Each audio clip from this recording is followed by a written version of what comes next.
Hello everyone, in this video I'll show you how to change the internal battery in an Acura RL key fob.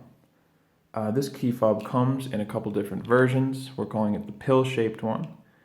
There's a black one, there's an older version. It's all the same process. If yours looks like this, or one of the ones in the YouTube thumbnail, just follow along, super easy. All you'll need is a CR 2025 battery and a flathead screwdriver, and I'll put a link in the description if you want to get one of these batteries on Amazon. It's really cheap, just a couple bucks, and then you can follow along. First step, on the bottom of the key fob where this key ring is, locate this little slot. We're going to take a flathead screwdriver, insert it in there,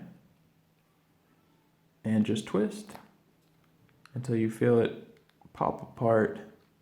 And then we're going to come down the side like that, twisting. Just want to be gentle, don't want to damage anything. It'll come apart really easily. Next step, take the same tool, get under the battery, come in from the side, go down, and just pry it like so. And with a little bit of pressure, it'll come right out. Take a new CR 2025, make sure the positive side with this battery information goes face down, like so, and you just click it into place. You put it into this little circle here, click, no problem. Click this back together. You can go ahead and check that the light comes on right there, and you're perfect, you're ready to go.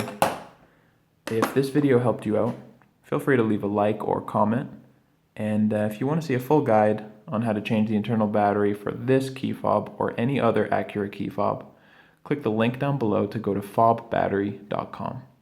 Thank you for watching.